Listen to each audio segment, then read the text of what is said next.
Good afternoon. You're listening to the Mother's Justice Show on 1150 AM KKNW. I'm your host, Reverend Walden. It's my joy to be on the air. And guess what? We still got some summer days here. We thought fall would be catching up with us with rain. I'm your host, Reverend Walden, and I've been on the air for a while. I love being on the air. And we're waiting for Mr. Rye to come on. But in the meantime, I just want to thank everyone, all our supporters for Mothers who's been keeping us on the air. Also, our latest supporter is the Virtues Healing Circles that I'm one of the facilitators of around the city of Seattle. I'm really grateful for that. And so I'm waiting on Mr. Rye. I'll just go right ahead and just talk a little bit about what's going on for us. On October the 26th, Mothers is hosting another community meeting here at the Liberty Bank Building community room. And we're inviting the community. We'll get some more information out. Mark your calendars for November 10th is our Mother's Justice Breakfast, our Thurgood Marshall Mother's Justice Breakfast, and we will be having an award for our Attorney of the Year and a few other people. So mark your calendars. You'll have more information. Will be coming real soon about that. I'm just really all excited. We're beginning our 33 years now. Who would have believed that Mothers started out as Mothers Against Police Harassment in 1990, changed our name in 1996, that at this point in our life, we would still be actually having all volunteer organization. We're one of the few that's left almost in America now. Everybody else has, they have executive directors and people get paid, and that's okay.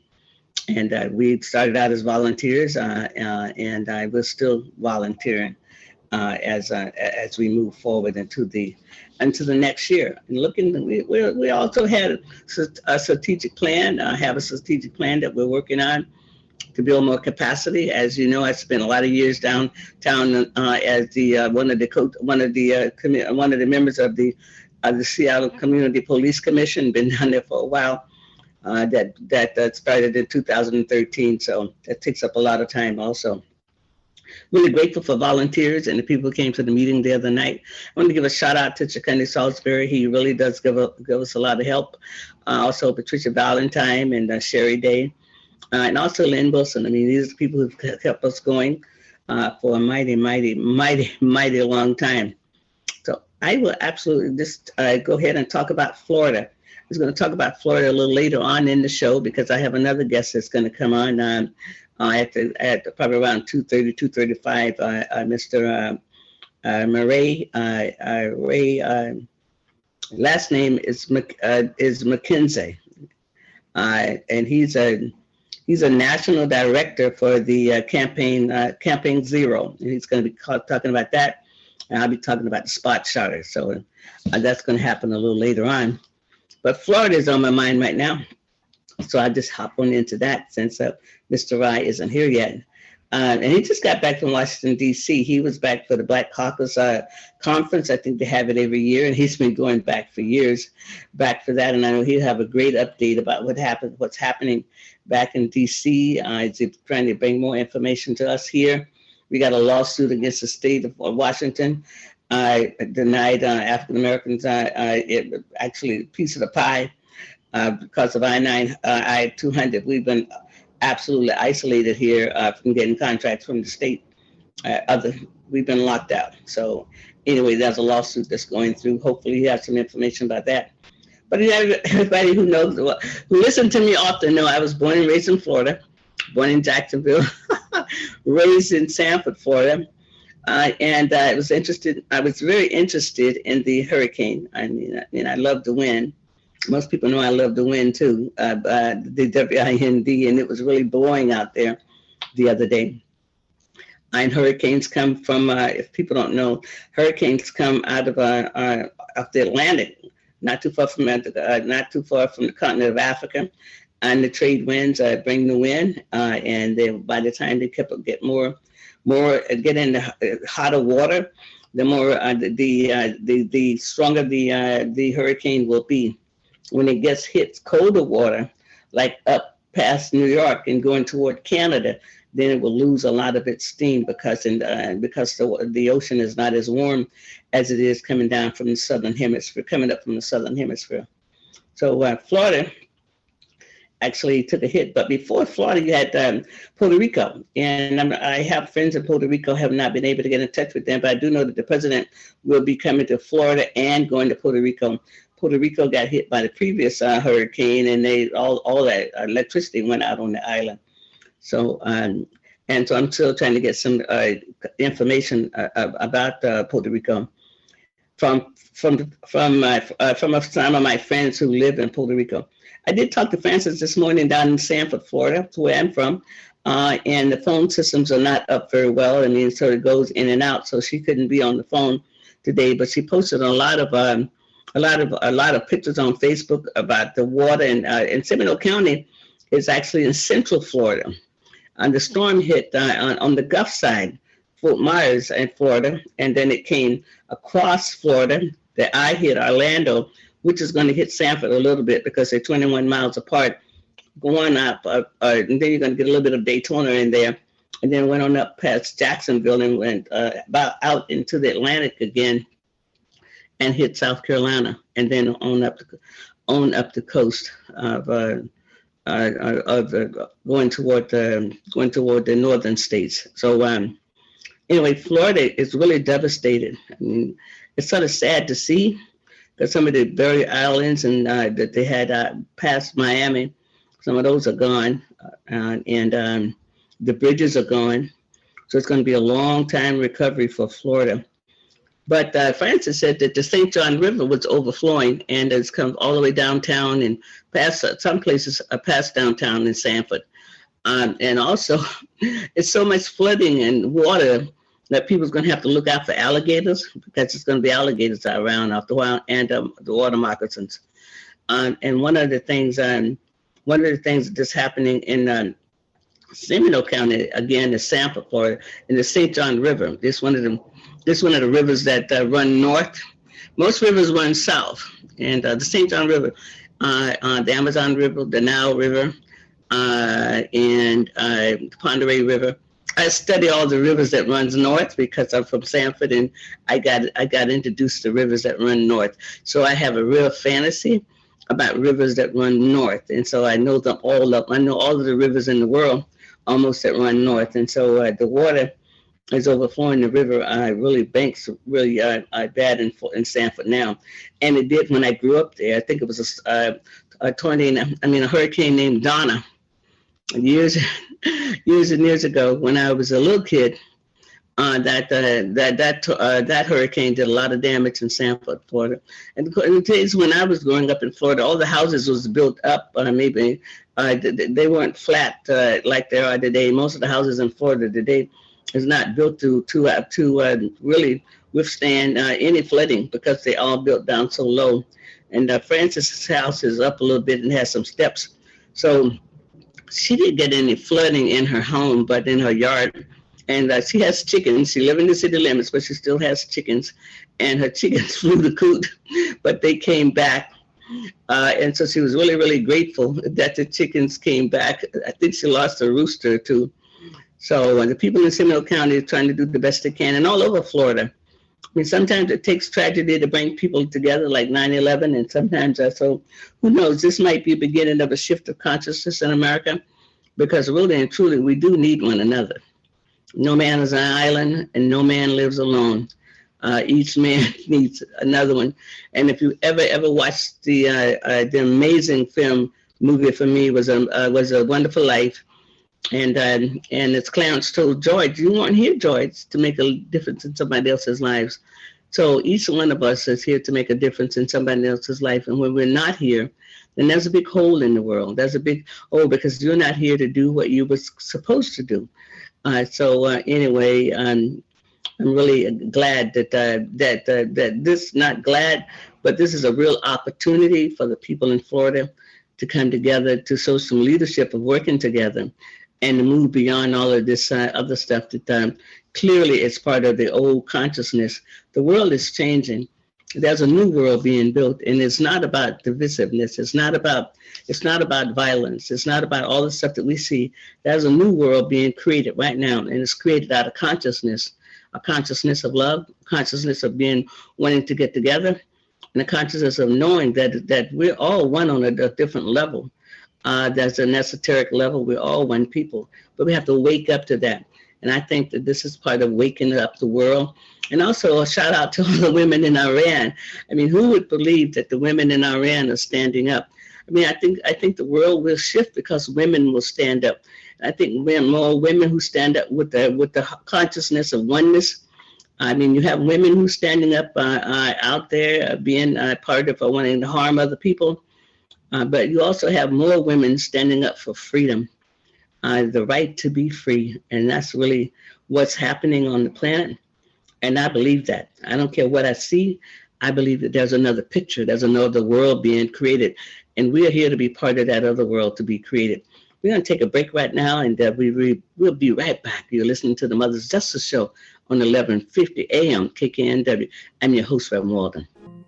The Mother's Justice Show is brought to you by H.G. Walden and the Virtues Healing Circles.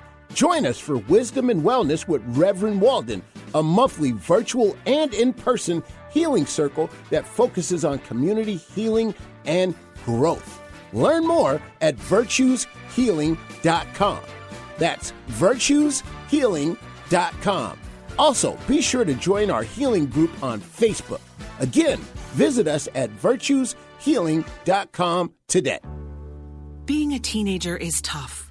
There's the constant pressure to be liked. Endless worrying about college. Cyberbullying, high expectations, all the negativity. There's no question. Being a teenager is tough. And what do Washington's teens do when they want to block out the noise and clear their heads? We play! Yeah! Research shows that teenagers who participate in high school sports have lower stress levels, more confidence, and greater self-esteem. And then there's the biggest benefit of all.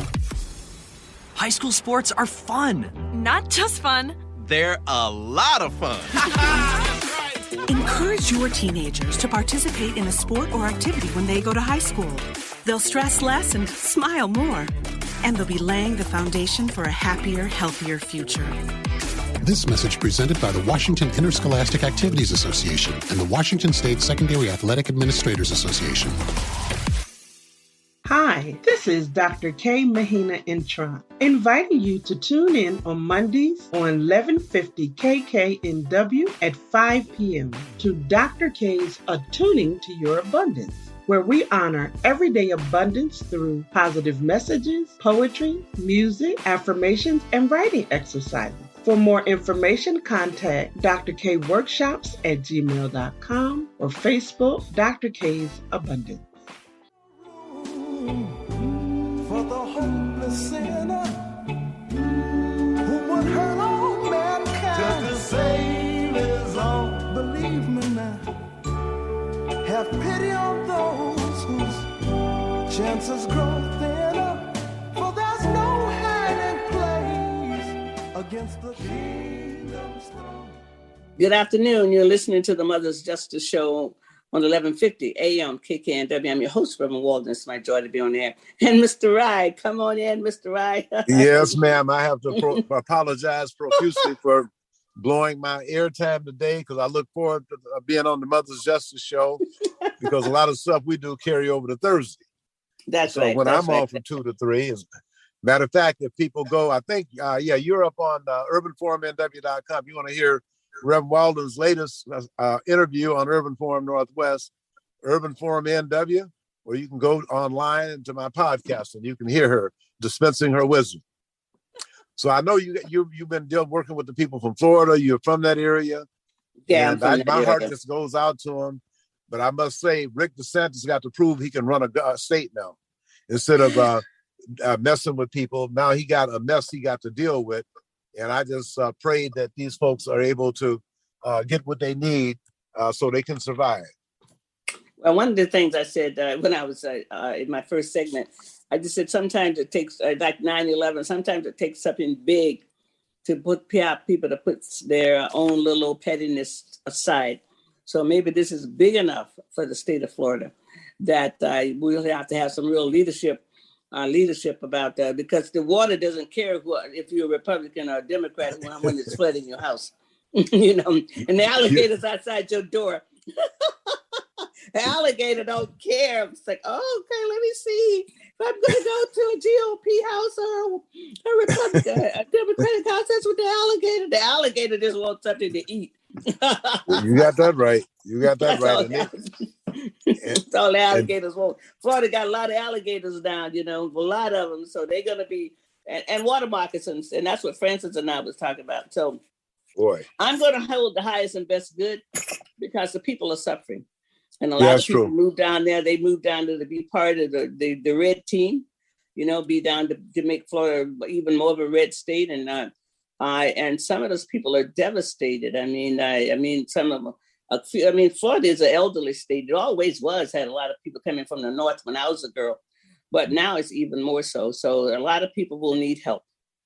There's no question about it. And I see the president has stepped up to the plate. Definitely. I want to let your listeners know that Saturday night at the Congressional Black Caucus Phoenix Awards dinner, both Vice President Kamala Harris and President Joseph Biden both spoke at the CBC annual Phoenix Awards dinner, and also got a chance to talk to several people, and I got to post a lot of the pics of the selfies on my Facebook page. Yeah, but I got a chance to talk to some folks like Congressman Kwesi Mfume from Maryland, has gone back to Congress. And when he was in Congress before, he was a Perrin Mitchell protege. So every quarter he had hearings in the hearing room on the Hill on minority business participation. And so I let him know what was happening in Washington State. Yes. And the National Association of Minority Contractors, the Washington chapter, going to be inviting him to participate on our monthly meeting on Thursday. Because we want him, I encourage him to start those meetings over again. And then Congresswoman Maxine Waters want to copy the civil rights complaint because she says Black folks are having a hard time financing things, and we want to take a look at it and see what's happening because she's the chair of the House Financial Services Committee. All the banks and lending institutions have to report to her. And then I was really pleased when Congressman Benny Thompson, who my daughter Angela worked for, as a matter of fact, in 2009, he named her to be the senior advisor and the lawyer for the House Homeland Security Committee. And she was 29 years old. She was the youngest senior advisor on the Hill and left there and became the executive director of the Congressional Black Caucus. So, over the years, I've got a chance to know quite a few of these folks personally. Yes. Mm-hmm. And it was, they're going to be in charge. I'll give you an idea. In Maryland, a Black man who was a publisher, he's an author. He is 32 points ahead of the Republican for governor in Maryland. And, Maryland just had Larry Hogan. A lot of folks thought, when he was standing by to send the troops over on the National Guard on January 6th, they saw a good light. But talking to some of the Black legislators from Maryland, he is kind of poo-pooed anything that would help uplift our people. So the other candidate, Black candidate in Wisconsin, looks pretty good too. And with what is happening with Roe v. Wade and what's happening with Trump, and I hope Trump stays out there and just kills the Republican Party, I think the Democrats will retain the House and the Senate. And the Congressional Black Caucus has 58 members now. And I remember the first time I went to the Congressional Black Caucus in 1972, everything was at the Washington Hilton. They had 13 members. And this is a good time to ask them about This is a good time to ask them about that. The special, not special, but that set aside place for us on these jobs for the infrastructure. Exactly. And stuff. Yes. Right. That's right. It's supposed to be a 10% goal, but the problem we have, if they include white women as minorities again, we're going to lose out. Well, but this is the time to fight that. Okay. Oh no, that's exactly. I was spreading that word in Washington D.C. while I was there. That's right. If it's intended for us to make sure it gets to us, if it has to go through a private party, they are profit motivated, and they will use a front company. They will use anybody. You look at what's happening in the state, and we're talking about all Democrats in charge. 4 Black contractors go broke on the Seattle Tunnel Partners project. Everybody knew that those 2 prime contractors had done this all across America, but they went along with it anyway. So now the idea to make sure that we don't have economic development, and that's just the bottom goal, and it's in every state. It really is, and it's really and ours is worse than anybody's because we had 23 really years of no affirmative action, and because of that, you can see what happened to the central area of Seattle.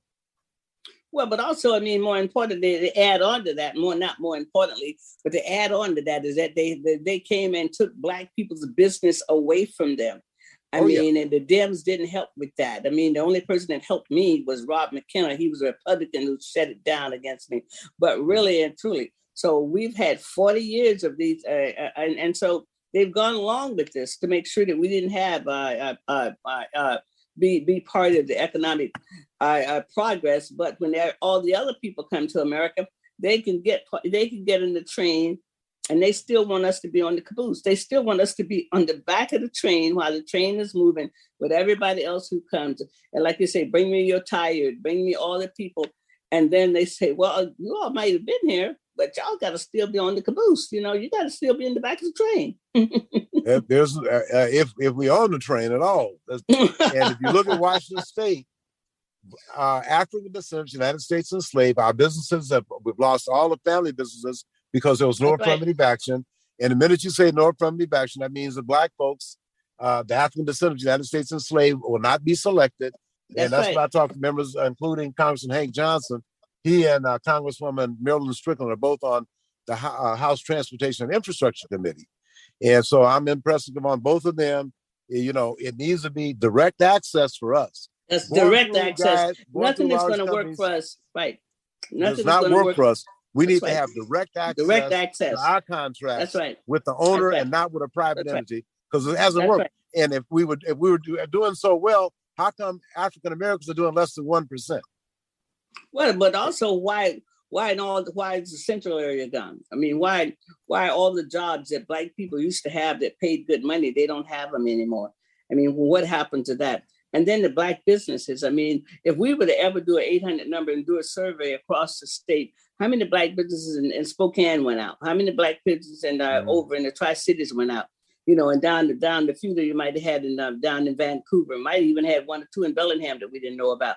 How many of them that did business with the state that absolutely could not do business or lost their business because of the state was hunting out Black people to running them out of business?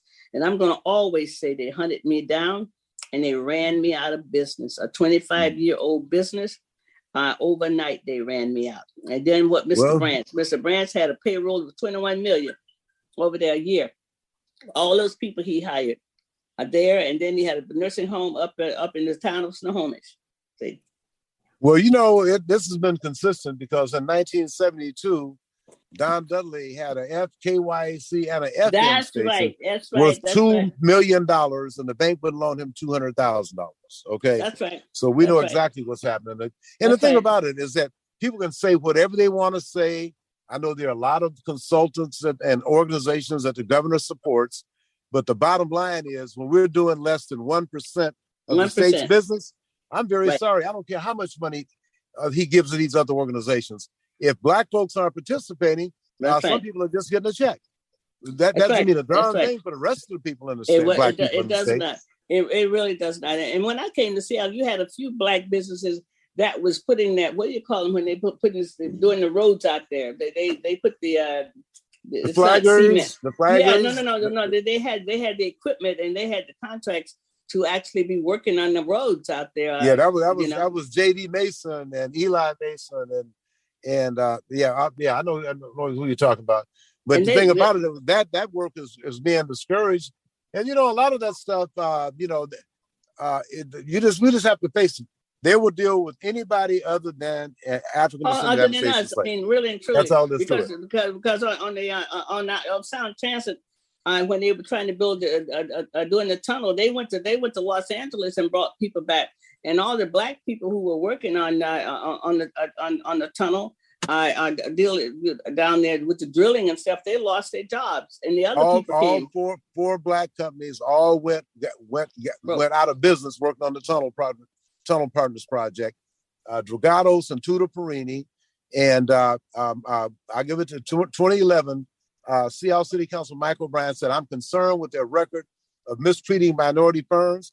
And the spokesperson for WashDOT said, "We're not going to let a few issues with a few minorities disrupt this billion-dollar job."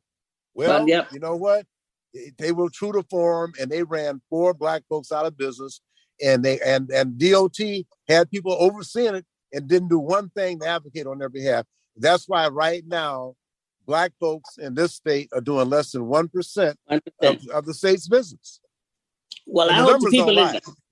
I hope Maxine Waters and all the people back in DC that you met with, Representative Maxine Waters and all of those people will actually bring some pressure to bear, and we can get some relief. We got Congresswoman Marilyn Strickland. That's right. Who was on the House Transportation Infrastructure Committee, who has a lot to say, and I've been talking with her as well.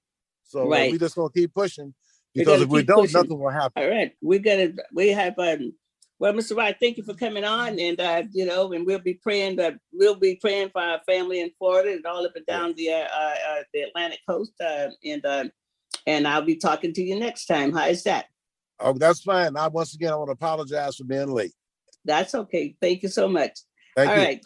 You're listening to the Mother's Justice Show at 11:50 a.m. KKNW. I'm your host, Reverend Walden. We'll be right back. The Mother's Justice Show is brought to you by H.G. Walden and the Virtues Healing Circles.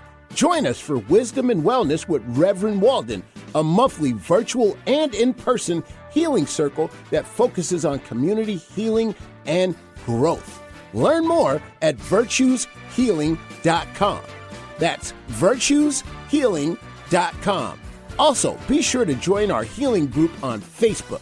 Again, visit us at virtueshealing.com today. Every 2 minutes, a child becomes a victim of sex trafficking in the U.S. It's happening right now. Don't turn off the radio or change the channel.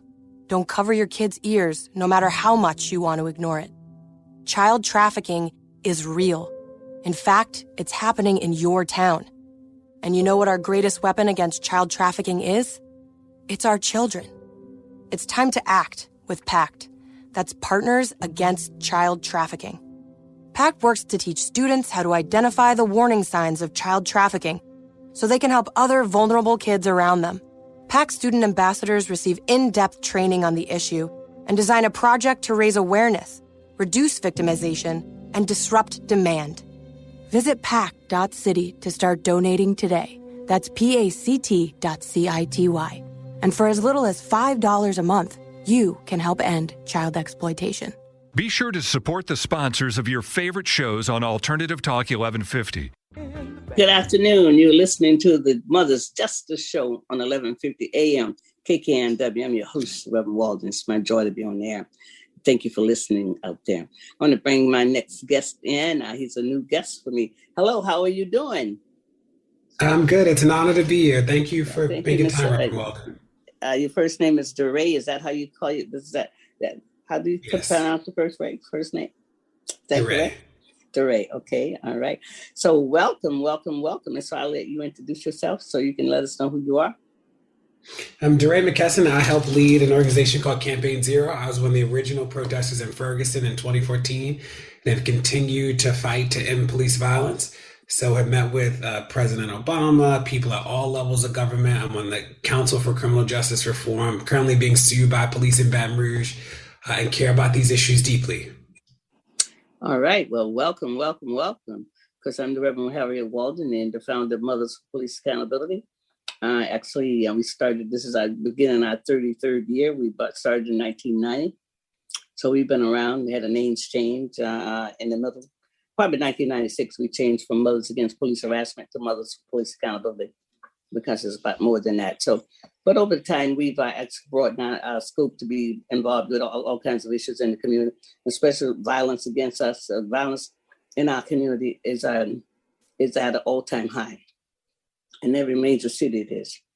And in places like Minneapolis, they're suffering there. I mean, police there's just really a lot of suffering in our communities, like it was in the early 90s. I mean, this explosion was around in the early 90s. mean, one year we had 30 people killed in Seattle, and not by the police, but by other people. So yeah, you reached out to me on Twitter. I guess that's what it was. And did my son call me? Oh my, he owns Converge Media. So somebody, I think Joey pointed you to Oh my. Yeah, yes. Son, he's my youngest son. He owns Converge Media. Mm-hmm. Yeah, so we're focused on policy change. We actually did in Seattle. I don't know if you know a campaign called 8 Can't Wait to change police use of force, like banning chokeholds, stuff like that. That was something that we did across the country in 500 cities and 19 states. But this was about ShotSpotter because it is, and it seems like you already know about it. Yeah, I know a lot about it. It was for 10 years I've been working with ShotSpotter, so knowing a little about it. But also Seattle had already banned chokeholds. We banned chokeholds a long time ago. And then we also banned chokeholds out in the county because they were talking about a partial chokehold. And mothers and the NAACP and other people, we made sure that chokeholds did not come back to King County at all. Yep, it's chokeholds and strangleholds. So this was like one of the new things that the police did is that they started to change the rules because chokeholds is your airway, but strangleholds is the muscles around your neck. Right. So there are a lot of places that didn't ban them both. They banned, like New York City famously only banned chokeholds in 1993 and did not ban strangleholds. But with ShotSpotter, the challenge with ShotSpotter is that the contract says pretty clearly that it actually does not help find shooters, that it does not decrease gun violence. And when we look at the data across the country in cities, because it is in about 100-ish cities, there are no places that we see there's actually a demonstrable decrease in gun violence because of ShotSpotter. So they will show you arrest data and evidence collected data, but convictions doesn't really do that. And the contract actually says very plainly that it doesn't decrease gun violence. So we've been trying to talk to people and educate people and work with people to think through real solutions that will decrease gun violence. Well, they did. I'm trying to think of the name of the city up in California, and Ron Davis. He used to be he was a police chief there before he went to work for the government. Before he went to the other, he was trying to be a police chief here in 2000 and maybe 10 or 11. Maybe that was he and the town that he came from. The violence did go down. I mean, there is some places down there where it did go down, and really and truly, we want to decrease Black folks killing Black folks, and I don't know how anybody can. I mean, in this day and age, our new motto is doing both to do both and. I mean, we can no longer be on one side of the ledger, rightfully so. Police brutality and violence is a long-going issue in America. But this people, I mean, in these cities, and people say Black Lives Matter, but they don't talk about they're not concerned about the Black lives that matter that's being killed by Black people. And I often wonder, I think they are concerned. No, they're not. All the people in the streets in America is not out there. It is nobody in the streets because Black people are killing Black people. In Chicago, in Seattle, all the people who come out is because of police violence. I understand that. But you have 81 women, parents in Seattle and King County crying and grieving because their children have been killed. And it's time to do both and. It's time to do a parallel track of both and. And now people are beginning to do that and want to talk about both and.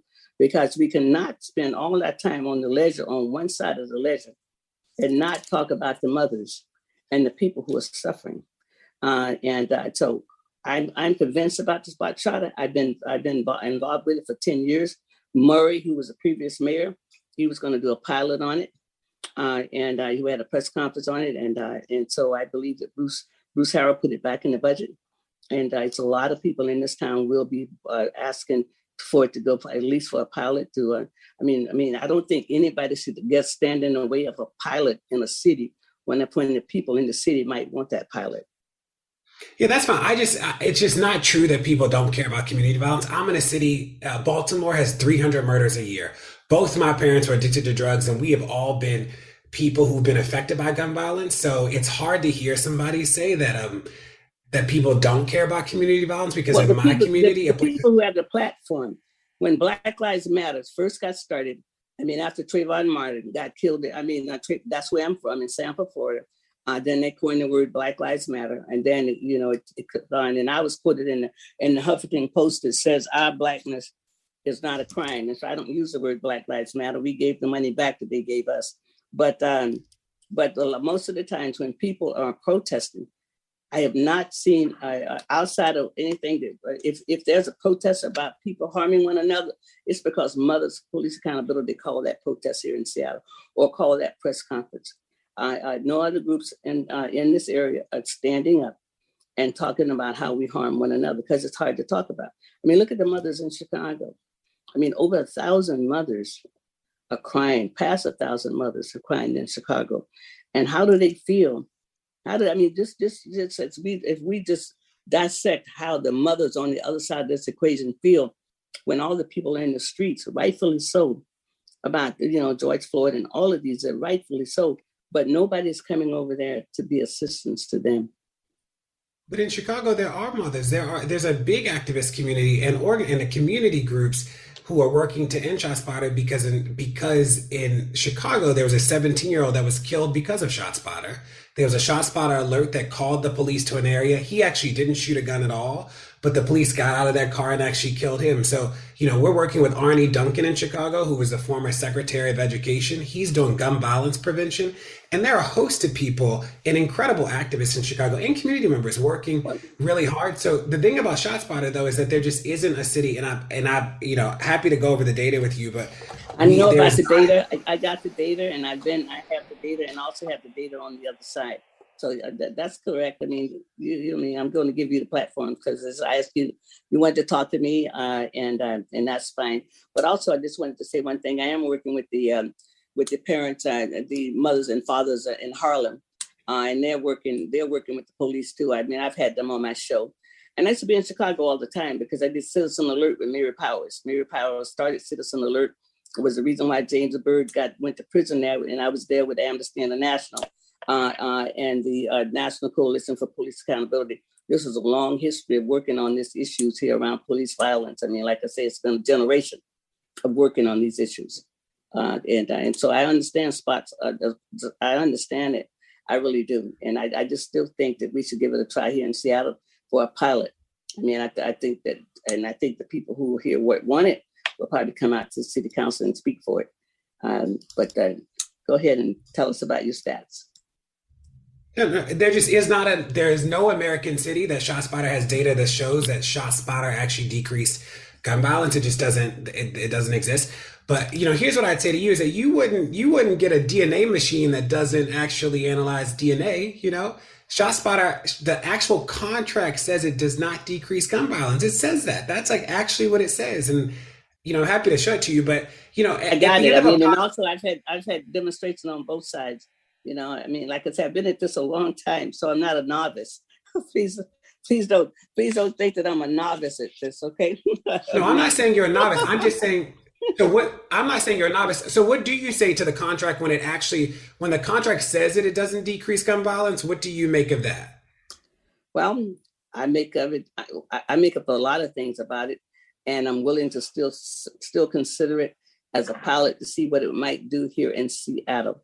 I mean, even if it says it doesn't decrease gun violence, you're okay with that. You know what? I'm following the mayor's lead, and I'm going to be part of that. I'm going to be part of that. Be part of the people on that other side, because all the data and all of that. Sometimes, that might be true, but then, that you could have another side of this. And sometimes people who are speaking for us all the time, I mean, not you, but a lot of times when people are speaking for our community, they don't even know anything about our community. I mean, really and truly. They don't know how tired we are living with violence. Okay, we are tired. We're absolutely tired of living. I get it. I used to have to sleep on the floor because people shot so close to my house. I know what it's like to sleep on the floor because you're worried about the gunshots going through the wall. So I get it. You don't have to tell me about the violence. Well, I live in a city with 300. Yeah, but I don't get it because I was raised in a community where it wasn't violence. This has not always been America. This has not always been our reality. But it's been our reality. I know. Yeah, that's right. I feel you. I'm just saying my city has 300 murders a year. Oh, yeah. And I know your city. I was there. I don't know it because I came there for work. I came for a presentation, and I was there for just 24 hours. And I was like, wow. I mean, what I saw was a lot of, so I was really quite surprised about your city. Then I went and did some researching in the Freddie Gray case. I mean, and nobody was held responsible for that. I mean, and it's just amazing. I mean, for me, my work around a lot of these issues for police on accountability on the other side is get a tight contract. I mean, because that's what one of the problems is. It's in the contract, because the cities across America never negotiate hard enough to be able to hold police accountable. Because I mean, the accountability is going to come on the other side of this equation from a strong contract, or either a strong, one thing about Minnesota, when the trial was when Keith Ellison, former representative, I stayed at his house one time when I was doing police accountability. I stayed at his house long before he went to Congress. And then when prosecutors put resources to bear, they will win the case. Yes, they will absolutely win the case. But most times they won't charge a fine. They won't file because they don't want to lose, because they don't want to lose their relationship that they have with the police. And so in order to fix that, you got to get a strong contract that holds police accountable. If they don't have those consequences, if they don't have the body cameras on, they need to be fired. I mean, strong things. I mean, not get their job back. I mean, because you mentioned some of the other things. I mean, sometimes people make mistakes in jobs, but constantly the body cameras are not on, or the footage is missing. That ought to be a fireable offense. Okay, and then once you discharge your weapon, people you arrest people, and they wind up in jail being beat up. I mean, it's a lot of things that has to happen on both sides of this equation. But I do know that communities are tired. And why not? I mean, that's all I can say is that, like I said, I've been doing this a generation. I've been to many funerals, like you talking about, and sat with many mothers who children have been killed. And once a mother loses a child, her whole life changes in a different way. I mean, and some mothers in some cities I read, and I think it was in Detroit and a few places where some mothers have lost more than one child. I mean, you might have some of those cases in your own city because you have a large Black population there. So here's my deal. Can we make a deal, Reverend Walden? Can we make a deal? No, I don't make a deal. I don't make deals. I'm sorry. No. I don't make deals. I'm too old to make deals. If it is, it's that mine is a simple deal. Is that if there's a pilot, I would love to meet with you again after the pilot's over so we can look at the data together. Can we do that? Well, yes, I'd need him for pilot. That's right. I mean, because I'm sure he's going to pilot it. I mean, that's most things that come. Our city would be better off if we did some pilots in 2020 instead of dismantling the police department and doing what they did. I mean, it'd been better off to do small steps toward where you want to go. What they do is throw the baby out with the bathwater. Then they have to come back around and then to reinvent things. And, like Minneapolis need police, Seattle need police. I mean, really in this society, as long as we hear, we need them, but we need them to do constitutional policing. That's what we really need. Seattle voted against the ShotSpotter contract in 2012 and 2016. And I used to live in Minneapolis as well. And we actually wrote, Minneapolis killed a young man in a no-knock raid recently, and we worked with the mayor there to ban no-knock raids in Minneapolis. So that was a big thing we just did a couple months ago. So, I hear you, and we're you and I are on the same side of this. And, if there's a pilot, I would love to meet with you when the pilot's over to look at the data together. Oh, that sounds really cool. I mean, really, really cool to be able to look at the data together. And also, and since you have a national platform, I'm glad to know that you're also looking at other places where people are trying to stop the violence or heal the violence, because there's some healing that has to be done in the Black community. Can nobody else help us with that? What have you seen be effective? What are some things that you've seen that we should start doing in more cities? Well, I think one of the things that I think that's really effective is to acquaint younger kids with elders, because they're missing. Malidoma Somé, he's passed away, but he came from East Africa, West Africa, and he wrote a book about a Walden spirit. Malidoma says, when the elders are missing, the children are violent, because it's this connection. I mean, this connection that brings wisdom. It's the wisdom. And also what elders does is that it teaches kids patience and compassion. Because if you have to get up if you have to get up twice an hour to get your grandmother some water because she absolutely needs it, it teaches you compassion. It teaches you empathy. My great grandmother helped raise so both my parents were addicted to drugs, and my mother left us when I was 3, and my great grandmother raised us. Okay, and, I can see that smile on your face. I can see that smile because that's right. So talk about compassion. Talk about compassion. I mean, I was raised by my grandparents too. My mother died because it's compassion was missing. Go ahead. No, my great grandmother was a huge part of my life. So I'm happy that you made me think of her today. She passed when I was in college, but you're right, having to get her water, and she was diabetic, and I had to make sure she had her insulin, and I had to make sure she had the right socks. Did you ever go to the store and then you get back in the house and say, "Oh, I forgot I wanted something so and so"? And what do you do? All the time. Having to freeze things, having to snap the peas, put them in the freezer. Yes, but you see, your heart is pricked for compassion and kindness. And somebody has to put that in you. It really does. And so that's the piece that's missing, is to figure out ways to bring them together. But also we owe a debt to our ancestors, because if we understood what they went through, they suffered degradation so you and I could be here. We the better day that they prayed for. They knew they wouldn't see a better day. But look at you, college graduate. Somebody in your lineage prayed you up. You know that? Somebody in your lineage. I hope that we can do lunch or something when we're both in the same city. Oh, that would be wonderful, because we could talk about our grandmothers. Okay? And what did she call you? What did your grandma call you? Well, my grandmother called me by my name, but my grandfather called me grandbaby. I was always his grandbaby. Grandbaby. And he taught me my timetables. He taught me how to do my timetables. And he told me to write up a tablet every day when I was in first grade. So he'd always buy me another tablet. And he was my first idea about prosperity. I said, "Granddaddy, do you love me?" He said, "Yeah, grandbaby." I said, "Granddaddy, you love me, you'll give me a penny." He always gave me a nickel. He always gave me more.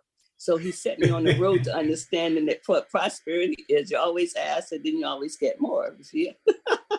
Yeah. Yeah. So, I mean, that's what's missing.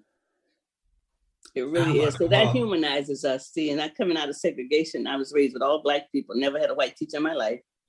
And so that's what some of the elders can bring, and then they love the babies. And let me tell you what my vision is, and then I'm gonna be through. I'll give it a few minutes. What I want, my vision is, I'm looking for an artist who can draw a picture of a big chair with a grandmama sitting in it. And she said, "Bring me the baby, sugar." I mean, because grandmama said, "Grandma, that's grandma. All right, sugar. Come on. It's going to be all right, sugar. That's okay. Bring me them babies." How does that make you feel? That's grandma. It makes me feel like I'm at my grandma's house. Bring me the baby, sugar. Yeah. So I just want to say thank you for making time. And I'm hopeful that you and I will be able to break bread. And yes, if there's a pilot, we'll look at the data together and think through how we keep our neighborhood safe. Because Lord knows it's a lot of work to do. It really is. But what's missing is spirituality. The more we bring it back and come on, sugar. The more we bring some of that back on who we really, because this other stuff is not who we are. That's not who we are. If we had been this way coming out of slavery, we wouldn't be here. We wouldn't have had the accomplishments. That's not who we are. See, so anyway, I appreciate you coming on. This has been absolutely fabulous. I'm so glad to meet you. Let's do it. And this is just the beginning, Reverend Walden. Oh, yes. I'm sure. I believe that. Thank you so much. See you later. You listen to the Mother's Justice Show on 1150 AM KKNW. I'll be right back. Your host. The Mother's Justice Show is brought to you by H.G. Walden and the Virtues Healing Circles. Join us for Wisdom and Wellness with Reverend Walden, a monthly virtual and in-person healing circle that focuses on community healing and growth. Learn more at virtueshealing.com. That's virtueshealing.com. Also, be sure to join our healing group on Facebook. Again, visit us at virtueshealing.com today. Oh, you're listening to the Mother's Justice Show on 1150 AM KKNW. I love that song. I love Ruthie Foster also. I tell you, I've had an exciting show today. I'm on jazz. I love talking about grandmothers. I love talking about how we can bring people together. And that's what inspires me to keep going at this tender age that I am at, and just keep the momentum going. I'm always jazzed about life. I'm always jazzed about new beginnings, and I'm jazzed about how to bring people together. And I'm jazzed about just making these connections, because this is how the world is going to change. So we're building a new world. It's a new consciousness. It's a new day. And the old world is dying. Really, it is. It's a new day on how we're building a world of cooperation, collaboration, and consideration. That's what we're building. And I'm really excited to be part of that new world that we're building. And it's coming. It won't be long. You've been listening to the Mother's Justice Show on 1150 AM KKNW. I'm your host, Reverend Walden. It's been my joy and delight to be on air today. See you next week. Take care. Take care. And wherever you are in the world, take care. Loving you.